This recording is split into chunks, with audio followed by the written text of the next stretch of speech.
अर्श से फर्श तक का सफर। इन दिनों देश में महंगाई और बेरोजगारी की इतनी चर्चा नहीं हो रही जितनी चर्चा उस शख्सियत को लेकर हो रही है जिसने कभी फर्श से लेकर अर्श तक का रास्ता नापा था और दुनिया के अमीरों की गिनती में खुद को शामिल किया था। अडानी ग्रुप के चेयरमैन गौतम अडानी। एक साल आया जब गौतम अडानी ने पैसा कमाया, शोहरत कमाई, नाम कमाया। फिर साल 2023 जिसने एक महीने में एक झटके में वो सब छीन लिया जो उस एक साल में अडानी को मिला, नाम, पैसा और शोहरत। आखिर इस एक महीने में ऐसा क्या हुआ जिसने अडानी की पार होती नैया को सागर में डुबो दिया। अमेरिका की एक रिसर्च फर्म जिसका नाम हिंडनबर्ग है, उसकी तरफ से 25 जनवरी 2023 में एक रिपोर्ट पेश की जाती है जिसमें कहा जाता है कि गौतम अडानी की सारी कंपनियां अंदर से खोखली हैं और उन्होंने अपनी कंपनी की बैलेंस शीट में हेराफेरी करके एक बड़ा स्कैम किया है। सबसे बड़ी बात, जो विपक्ष इतने समय से बिखरा पड़ा था, जिसे न भारत जोड़ो यात्रा जोड़ पाई, न ही केजरीवाल पूरे विपक्ष को इकट्ठा कर पाए और न ही सोनिया गांधी पूरे विपक्ष को इकट्ठा कर पाई।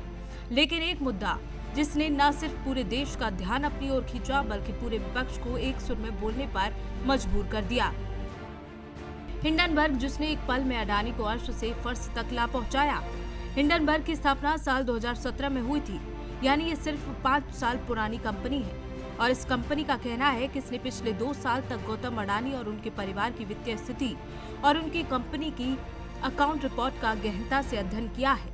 इसके बाद 106 पन्नों की एक रिपोर्ट तैयार की गई जिसमें अडानी ग्रुप से कुल 88 सवाल पूछे गए हैं। अडानी ग्रुप की कॉर्पोरेट गवर्नेंस पर गंभीर सवाल उठाए गए हैं और इस रिपोर्ट में यह आरोप है कि अडानी ग्रुप की कंपनियां जिस प्रक्रिया और प्रणाली के तहत चलाई जा रही हैं, उसमें बहुत सारी खामियां हैं। इस रिपोर्ट में कुल मिलाकर अडानी ग्रुप पर 6 गंभीर आरोप लगाए गए हैं।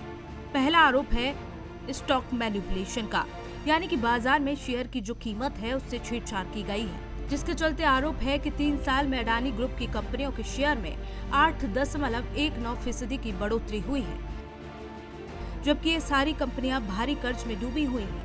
दूसरा आरोप ये है कि अडानी ग्रुप ने टैक्स हेवन देशों में सेल कंपनियां बनाई और बाद में इन्हीं कंपनियों के जरिए अडानी कंपनियों के शेयर्स खुद ही खरीद लिए ताकि स्टॉक मार्केट में इन शेयरों की कीमत और डिमांड खुद ही बढ़ाई जा सके। तीसरा आरोप ये है कि अडानी कंपनियों में प्रमोटर्स के शेयर हाई हैं, जिससे कंपनी के निवेशकों को भारी नुकसान हो सकता है। चौथा आरोप है कि अडानी ग्रुप की 7 में से 5 लिस्टेड कंपनियां ऐसी हैं जिनका करंट रेशियो 1 से भी कम है।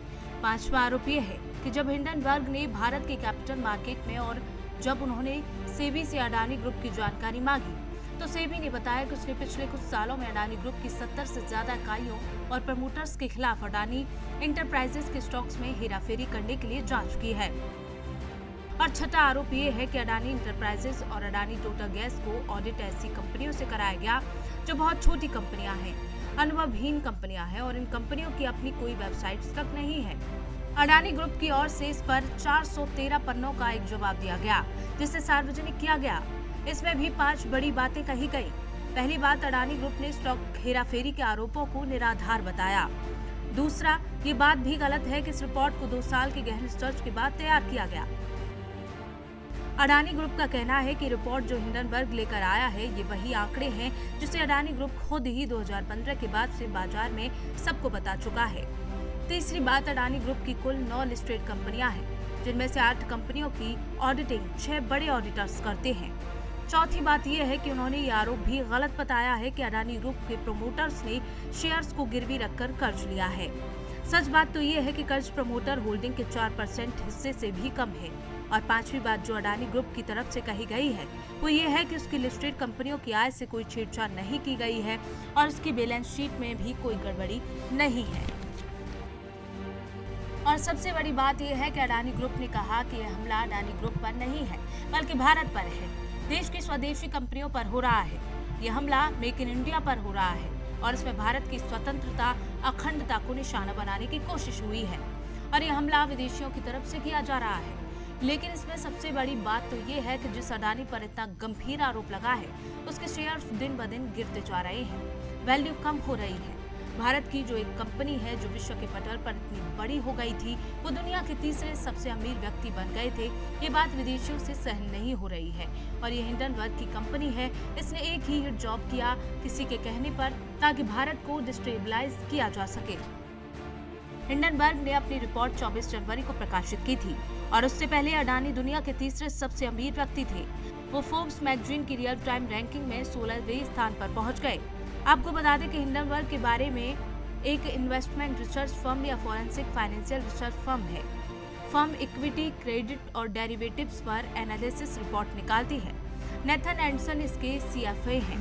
कंपनी खुद को खुलेआम एक्टिविस्ट शॉर्ट सेलर बताती है। शॉर्ट सेलिंग का मतलब किसी स्टॉक, सिक्योरिटी या कमोडिटी की सेलिंग ट्रिगर करवाना, ताकि डिलीवरी टाइम के पहले उसकी कीमत गिर जाए और उसे कम कीमत पर खरीदा जा सके। यानी कि कंपनी खुलेआम किसी कंपनी को टारगेट करके उसकी गड़बड़ियां निकालती है, फिर उसके शेयर गिर जाते हैं तो वो उसे खरीद कर बाद में प्रॉफिट कमाती है। इस फर्म के खिलाफ यूएस का डिपार्टमेंट ऑफ जस्टिस जांच कर रहा है कि ये हेज फंड्स के साथ मिलकर शॉर्ट सेलिंग कर रही है।